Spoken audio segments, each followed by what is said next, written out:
dalam dunia dengan berbuat ibadat dan ditangguhkan ilmu itu dalam akhirat dengan beberapa pahalanya. Ilmu yang kami pegang ke gunung, yaitu ilmu tasawuf, ilmu fikih dan ilmu tauhid. Nyatanya wadaya itu ilmu ini. Hanya tidak minta ilmunya untuk dia usaha bisnis di dalam itu kami tarik. Niat sebab menuntut ilmu adalah yang pertama begadang jahil. Yang jahilnya diibaratkan dengan gelap. Kitanya mana ilmu itu hana terang, hana dik tentang hukum, hana dik tentang etika, hana dik tentang akhlak yang baik.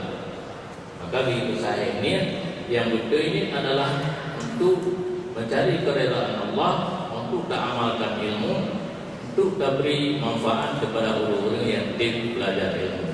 Ya, istilah kamu dalam tasawuf adalah ilmu, amal dan nasri. Pertama belajar, setelah belajar beramal dan kemudian dikembangkan. Di dunia mendapat pahala, mendapat pujian dan sebagainya dengan beribadat kepada Allah, di akhirat akan mendapat beberapa pahala. Saya rasa itu sebagai materi pokok. Kalau kepada hadirin yang ingin bertanya, silakan. Terima kasih kepada berikut ini kita akan memasuki sesi tanya jawab. Kalau SMS yang sudah masuk dengan yang detik terakhir ini baru masuk, ada 29 SMS. Pertanyaan sangat beragam, mulai daripada persoalan tauhid, persoalan tasawuf, dan juga khususnya ibadah.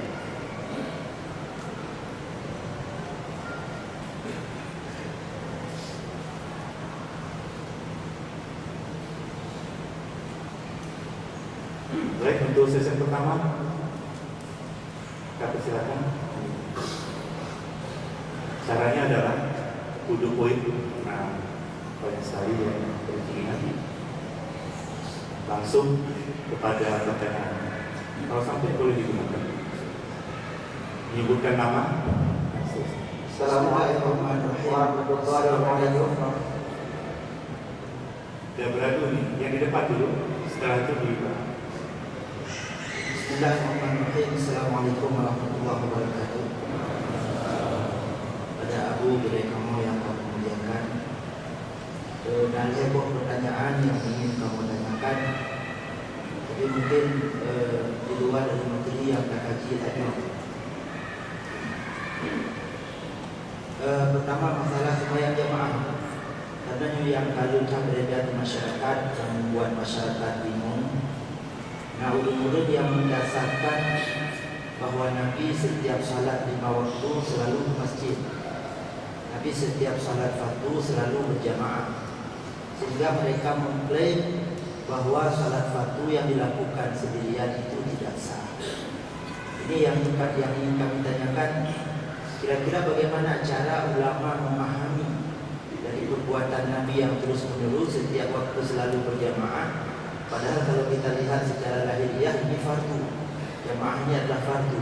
Tapi imam kita, Imam Syafi'i rahimahullah, langsung menyampaikan bahwa hukum salat berjamaah itu adalah sunnah.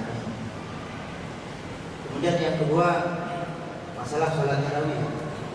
Tapi kami mohon maaf bukan ingin mengungkit masalah khilafiyah, di mana kita tahu bahwa 4 imam mazhab dan juga imam-imam besar yang lain sepakat bahwa para sahabat mendahirkan perbuatan Nabi. Pada saat itu tidak ada yang tahu berapa rakaat jumlah rakaat salat Nabi, jumlah rakaat salat tarawih, kemudian didahirkan oleh para sahabat. Sementara sekarang ada oknum ustaz yang memvonis bahwa salat tarawih 20 rakaat itu bid'ah, diada-adakan. Sahabat merubah perbuatan Nabi. Nabi melaksanakannya 8 rakaat dengan membawa hadis Jabir atau hadis makan Rasulullah sallallahu alaihi wasallam yazidu fi Ramadan wa la fi ghairi ala 11 rakaat. Ini bagaimana jalan keluarnya, Abu? Bagaimana caranya kita meyakinkan meyakinkan masyarakat bahwa perbuatan sahabat tersebut adalah mendahirkan perbuatan Nabi.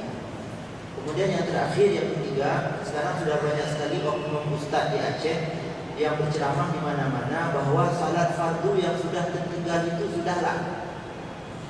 Bahkan mereka berani mengatakan walaupun 4 imam mazhab mengatakan salat yang sudah ditinggalkan wajib diqadha, namun tidak ada dalilnya. Mereka berani mengatakan begitu. Ini kami mohon kepada Abu bisa memberikan penjelasan sehingga umat ini tidak bingung dan umat ini tidak memojokkan ulama sehingga seolah-olah ulama ini mengada-adakan hukum. Demikian Abu, lebih dan kurang saya mohon maaf. Assalamualaikum warahmatullahi wabarakatuh. Assalamualaikum warahmatullahi wabarakatuh. Terima kasih dan ini pertanyaan yang sangat baik dan mungkin panas ya.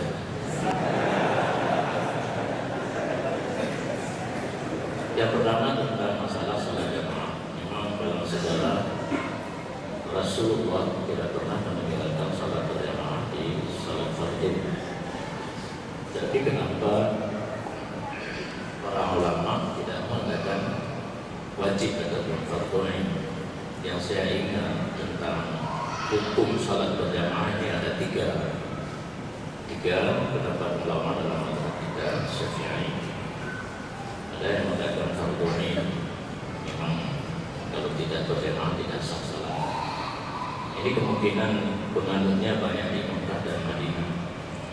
Kita lihat di dua kota suci itu di sangat azan mereka terus tutup pintu kedai, tutup kedai, tutup toko, dan mereka kan nanti emperan di emperan toko itu pakai sajadah ikut jamaah ke Masjidil Haram ke Masjid Nabawi.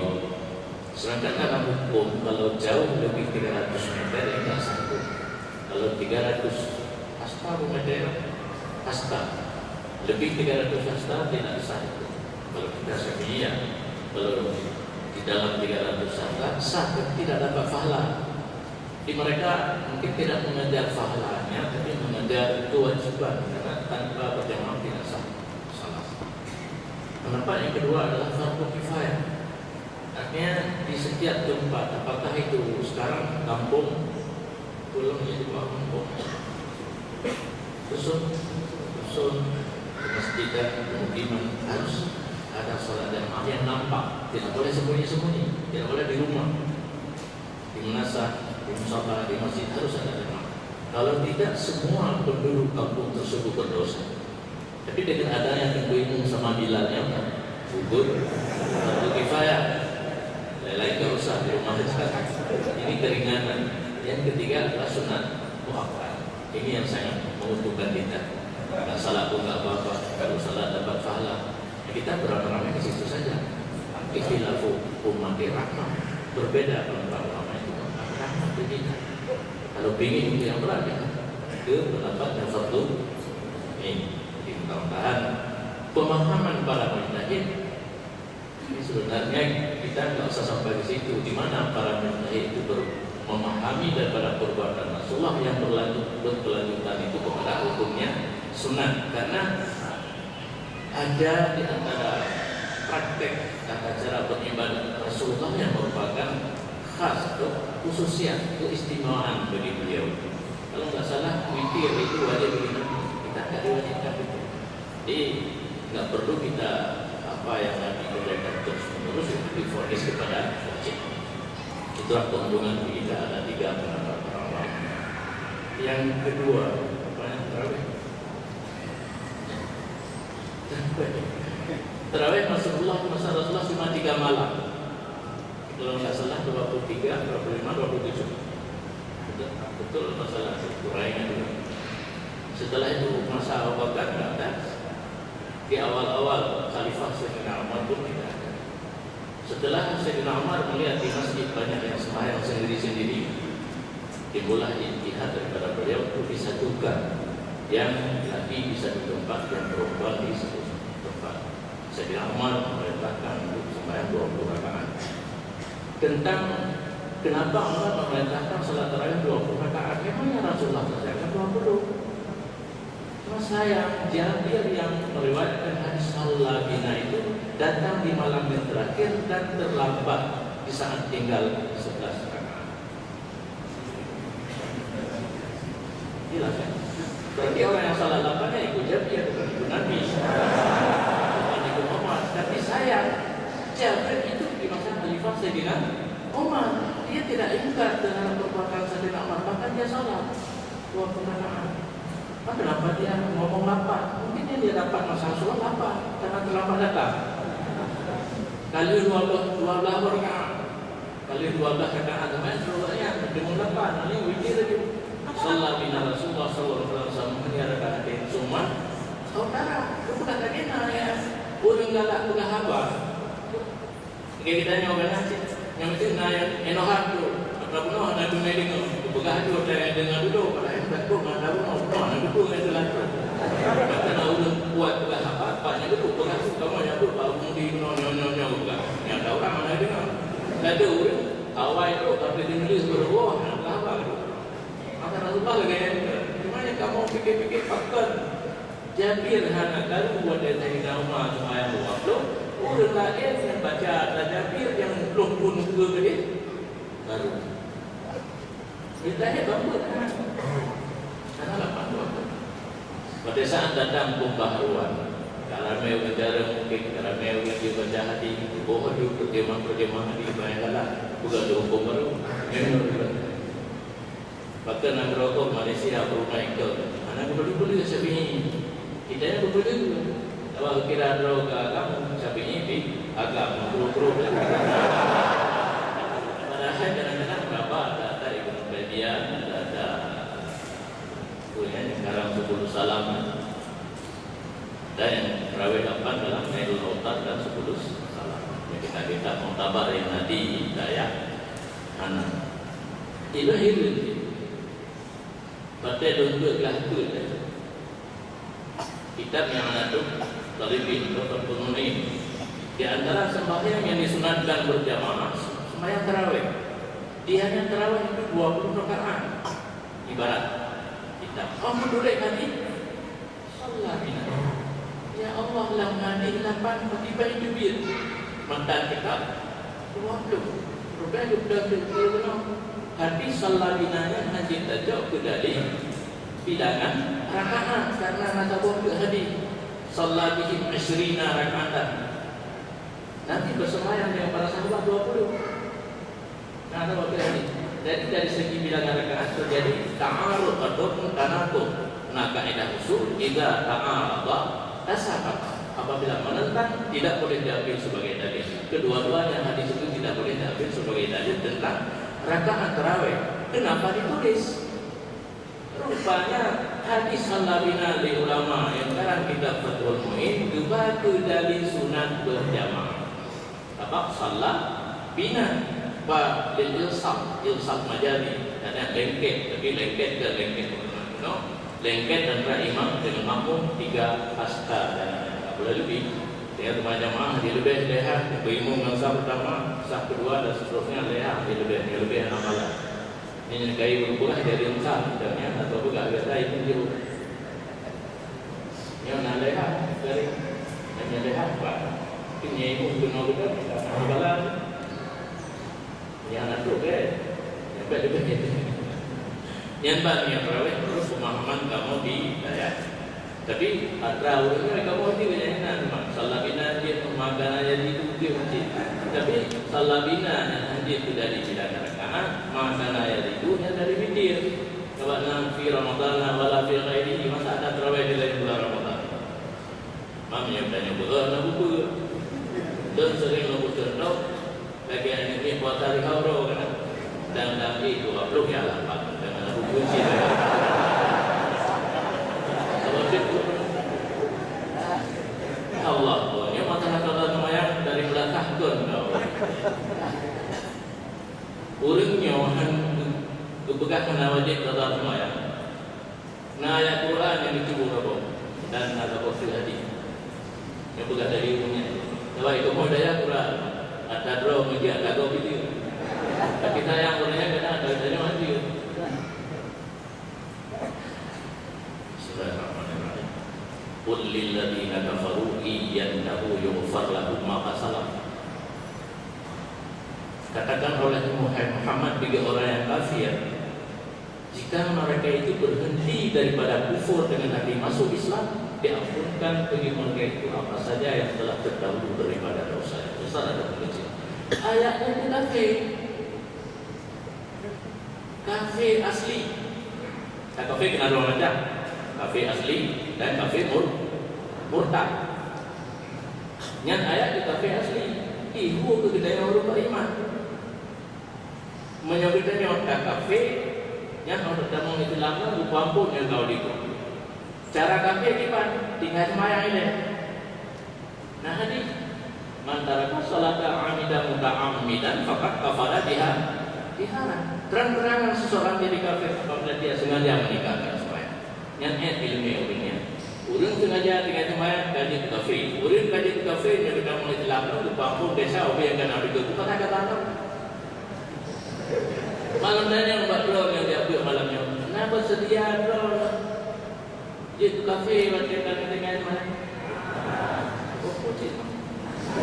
Jadi menyambut saya kupre dengan semayang. Nah itu dia Pak Dun karena kau orang yang nonton dia tu. Itu kafe ni.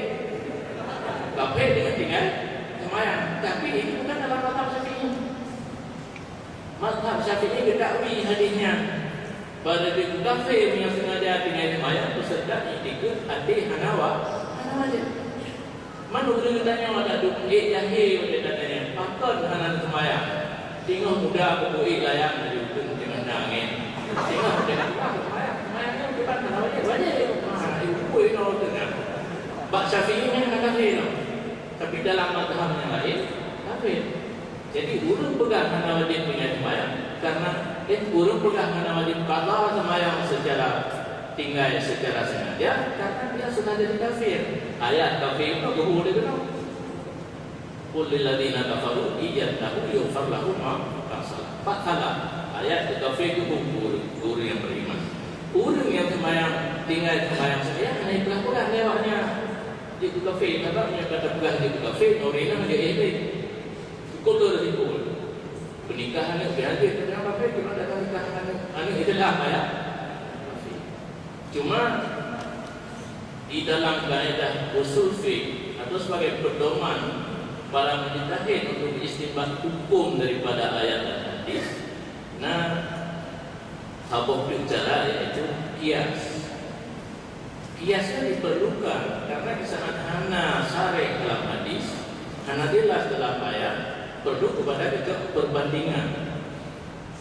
Barangkali Nabi nomor contoh adalah panah dan cempedak. Memang contoh Nabi Lulari kata dia hadis. Dalam ayat panah nah hukum dia baju. Cempedak nah. Yang kena menaik para mujtahid itu perbandingkan rasa hampir sama, bentuk hampir sama, maka hukum yang nak buat panah boleh baju menurut Imam Syafi'i ada dalam ayat dalam hadis dibagi cempedaknya bersamakan. Itulah kias. Dan ini tetap ayat atau hadis yang nampak makis alih. Ayat atau hadis yang nampak baju panah itu sebagai dalil untuk baju cempedak. Kino secara logika dalam satu hadis man nama am salatin au nasiyaha fal yusalliha ila zakara. Barang siapa tertidur hingga lewat waktu salat dari zuhur sampai asar baru terjaga. Au nasiyaha dua biasa dua kaum itu yang baru pesta rek jamin kali itu pakaian ada nantinya di dodol nanti kenal iya di dapur ada waktu di macam ini dekai bang asar nanti timuri baru ke wabah semayang mana lebu tak asar kita fal yusalliha ila raka'ah. Perintah Nabi kepada orang yang tertidur atau terlupa tidak salat, salatlah di saat dia telah teringat. Urang tengok kadang semayang, urang tua kadang semayang. Secara logika, mungkinkah yang tengok dua buyut semayang orang tengok yang sengaja kufri? Ya mungkin. Urang buka-buka dengan semayang beri, yang tengok dan dua bayar apa? Tina usul udah dia, udah macam, udah udahnya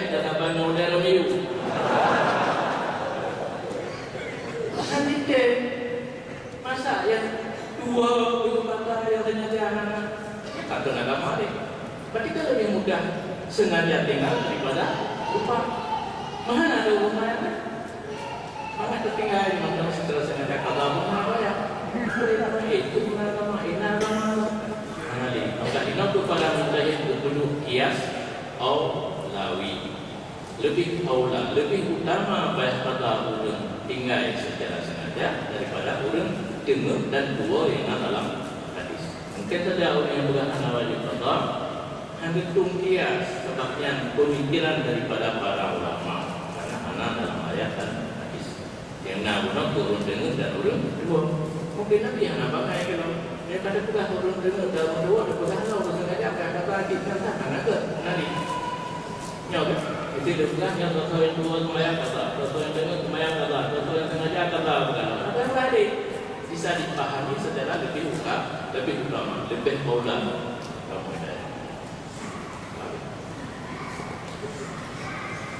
Terima kasih. Tadi yang sudah berdiri, silakan. Tolong. Assalamualaikum warahmatullahi wabarakatuh. Landun muslimin mahasiswa yang memuliakan aku, dilanjutkan dari tengku yang nyo tentang sembahyang tarawih. Jadi selama lu mungkin di mana aja selama pelajarnya, jadi sembahyang tarawih nayang peragahan juga tadi rumahku.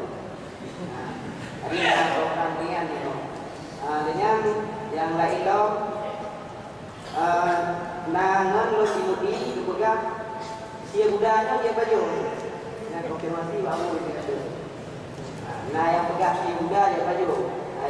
Yang berbuat si zebra dia baju. Mana yang kalinya nah pegang sia buda dia baju. Mai do anak ini mana. Selanjutnya aku nyok kiban tak cukup apabila orang ditanya cukup dah sembahyang azan dulu di Jumaat. Nah yang pegang cukup dah sembahyang lagi azan ini dah sunat. Dan sunat itu berakaat cukup lagi ya. Waktu sembahyang kayu menggunakan azan atau kiban. Berarti minyak azan berarti dia mana yakin sembahyang kayu. Makanya dah sembahyang sunat di azan dulu. Yang kedua kiban cara dah menikah orang yang berzina tapi kalau hamil biasa habuk. Dah menikah orang tapi orang berzina tapi kalau hamil kiban nikah sah atau haram. Sekian, terima kasih.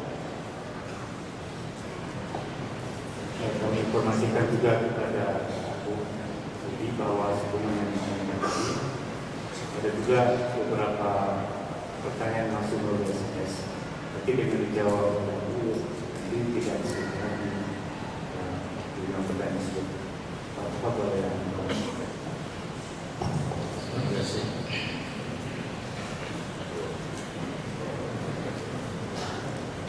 Tentang tarawih pada kalian sekali salam di kitab yang kamu pelajari ini Hidayah tidak sah. Karena mereka mengambil dalil fikir juga. Karena ada hadis juga salatul laili masna sembahyang malam itu dua-dua rakaat bukan 4. Dia sudah bagaimana pegah alim. Dia beliau sudah bahkan di Tekingon nasuk kuda. Cuma yang itu turun. Atau malam kalau mau pestanya mungkin bisa berempat ambil di kampung. Yang tunggunya kali lu SMS lah orang lain. Belum mana ada mau SMS dengar orang duduknya orang tanya tidak turun sudah anjir karena turun dalam Al-Quran kata-kata Al-An'am. Al-An'am itu tersimpan terhasat pada ibil bakat tanah unta dan segala jenisnya nok-noknya bakar, lembu, kerbau, panang, kambing, bili-bili, ibas dan sebagainya. Jadi ada yang baju kecil halal. Masalah yang ada berikut dalam kitab fikih ada hukum semayang biru jadi semayang Jumat. Yang pertama yakin sah Jumat. haram. Ia tak turun. Yang kedua, yakin tidak sah Jumat wajib. Ia ada turun. Ragu-ragu tentang sah Jumat sunat. Ia ada turun. Yang boleh lagi tak. Banyak bapak-bapak itu macam-macam panggalan roh. Maupun yang mengatakan Allah mungkin tanya Allah yang ada hukum itu apa? Syarat nikah mata negeri kita yang makan mana buat hari kerja mana? Jika mau hidayah dari cuma itu juga tu karena untuk menghadapi lawan yang pemain layak hadis terus. Jika dia betul ibarat asal negeri betul gelata. La yasihun nikahu illa bi'uduri waliyin wa syahidai adlin. Tidak sah nikah kecuali dengan hadir wali dan 2 orang saksi. Tidak dinyatakan di situ perempuan itu jangan berzina dulu. Bahkan lihat Medina hamil pun sah, cuma haram. Karena sahnya hadir di kapan? Sah dari segi ijtima syarat rukun, tetap syarat rukun dikatakan sah. Haram karena melanggahi perintah yang harus dijaga, yaitu urina wadida menikah berdalam keadaan kosong rahim. Menyok rahim kama atau haram, tapi sah karena syarat dan nawali nasaksi sah. Tapi bu tanya haram karena anusnya Filipum. Jika mau hidayah Filipum, enggak jelas anak siapa. Apakah anak suami yang menikahi perempuan tersebut atau anak yang si pezina. Maka paling enggak menyokah hamil prehidel lahir, menyokah anak hamil anak budak preh. Menyokah tak menikah kalau melahirkan harus diumumkan kepada masyarakat desa bahwanya penduduk di luar masyarakat yang di luar nikah dan harus berantainya ukur wajib karena akhirnya yang ke ayah di wali dan kedina ada yang agak jihnan atau jihagap ada yang tidak jadi mahram jadi harorat jadi pek pada rumah. Jadi itu risiko yang timbul menyebabkan hamil dengan nikah. Sedangkan pertanyaan kalau hamil, ini ada risiko itu. Cuma uragam kaya, mamnya uragam yang Medina, anak tu enggak ada kecil guru perawat, tapi menyuruh untuk lari dia akan rela masalah.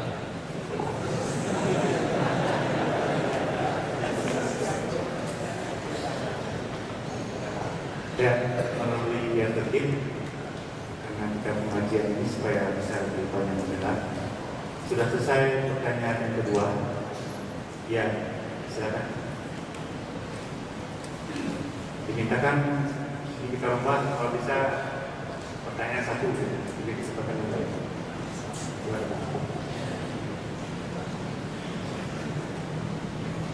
Assalamualaikum warahmatullahi wabarakatuh. Abu yang mulia, Amin yang berbahagia, Tuan Muhammad Ilham dari Darussalam. Mungkin pertanyaannya ke pernah ditanya beliau sebelum-sebelum. Ino tak kala ada hamba Allah yang hormat jauh-jauh ya, Eropa, Amerika dan sebagainya. Ke negara Yaman dan negara lainnya sih. Kita tanya mungkin hormat filsafat Islam. Waktu itu kedua yang membawa gelar belajar Islam ke negara-negara Eropa dan Amerika. Nah, terus kitab suci Al-Quran yang merupakan kitab suci agama katanya urun mahadas yang katanya duka menyentuh pun tidak boleh. Sementara urunnya geduk-geduk lambung-lambung akan gila-gila. Sebagainya yang begitu-nya ke Al-Quran yang adalah tulisan manusia. Sementara Al-Quran yang sesungguhnya dari Allah Mahfuz. Ada katanya yang iman dengan Allah Mahfuznya dan Allah berhasil. Jadi kamu mohon petunjuk nampak ibacara bukan tak dengan urutnya mungkin nak kita pengen karena urut berkuah pengen kami berarti ada orang yang urut menolong urut lain supaya akan sesat akhirnya yang kamu mau berdua daripada aku mungkin orang mantan udah firman assalamualaikum warahmatullahi wabarakatuh.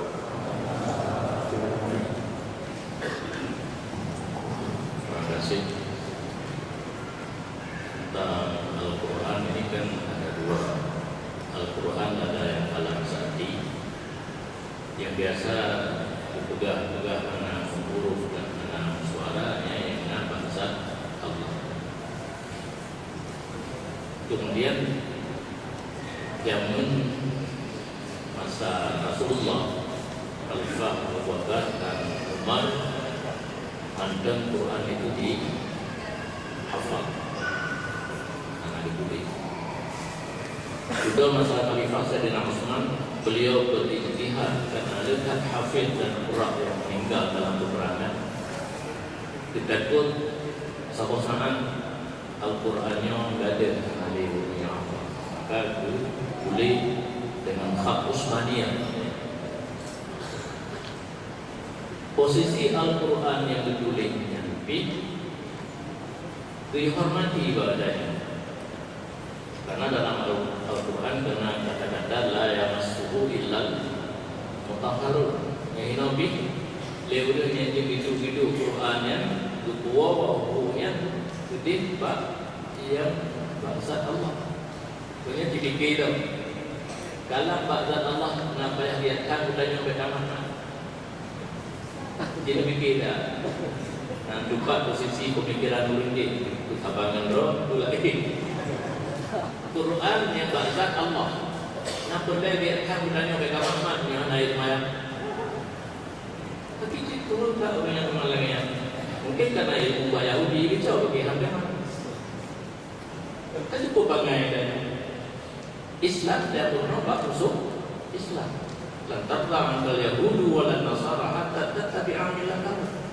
Berangkat tiba nonton di awalnya di pura-pura dia mengerti Islam, bahkan di pura-pura Islam kadang Allah supaya kita tidak belajar lagi. Tapi intinya ujung tetap Islam itu tidak benar. Tapi setan sih. Kita kenal ada orang pakai jin, tidak roy abrid, tidak roy dia Islam. Dari Allah. Inna syaitana lakum aduwwun fattakhiduhu aduwwan. Setan musuh, ambillah sebagai musuh. Beda juga sebagai panutan kan. Sudah kena salah, dah didikur oleh Tuhan aja bapak Quran dan zilum min rabbil alamin baik. La yamassuhu illa al-mutahharun. Dan zilum yang itu buku itu. Jadi yang ditegah dengan iman yang suci, Quran yang diturunkan. Karena Al-Quran turun daripada Lauh Mahfuz kepada Baitul Izzah yang sekaligus dari Baitul Izzah turun kepada Nabi dalam jangka 22 km menurut keperluan dan karena sesuai lagi susunan yang dalam Al-Quran. Al-Quran kan surah Al-Fatihah pun padahal yang turun kepada Nabi Iqra. Dan yang terakhir wattaqu yawman turja'una fihi ila Allah. Benar dia mahu lagu. Jadi Al-Quran yang menulis dari dia hormati ibadahnya dengan kata Allah sendiri la yamassuhu illa mutahharun sebagai kitab suci. Pada itu kitab suci, benda yang suci hanya disentuh oleh orang yang mana suci. Kemudian datang mengetahui juga orangnya la yamassuhu illa mutahharun yang khabar tidak pernah menyentuh akan Quran di Lauh Mahfuz kecuali malaikat. Yang ada juga lam itu nafi berlam nahi. Para mustahil keistimbat hukum ini la nahi larangan tidak boleh bukan tidak menyentuh. Jadi nak dua Quran, nak Quran Lauh Mahfuz, nak kalam bahsati Allah Taala, nak Quran yang ditulis mengurut suara oleh Sayyidina Utsman yang juga sebagai pedoman. Yang dalam istilah kitab itu Quran yang tulisnya dal. Madlul ini pada zat Allah ataupun pada Lauh Mahfuz. Pada kendal tanda kerana itu tutur le di Jamirah. Yang di Jamirah sebagai tempat sesuatu yang menunjuki kepada tutur le. Yang le kepada Jamirahnya kedua itu. Tapi di Jamirahnya perlu diamati. Bagaimana Jamirah kalau sudah terjauh juga ada guru, ada kurang, ada apa buku yang patah. Jadi nak keterkaitan antara yang tertulis dino dengan yang pada Lauh Mahfuz ataupun yang pada zat Allah, ikatan antara dal dengan madlul. Kedali na di Lauh Mahfuz na inoba kalam yang tertulis huruf dan suara. Nanti kedali na kalam nafsi pada zat Allah. Surah Sabar ya. Dari sisi sebelah kanan mungkin ada, dari sisi sebelah kanan saya. Ya, silakan mendekat.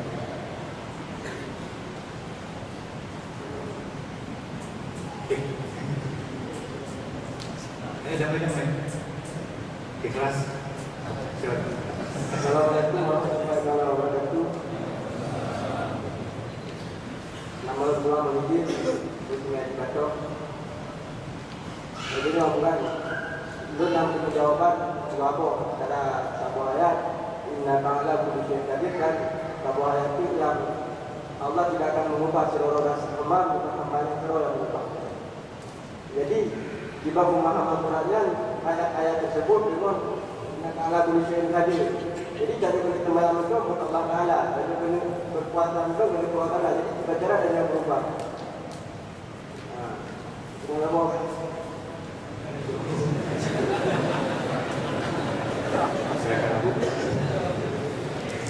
terima kasih yang banyak baju.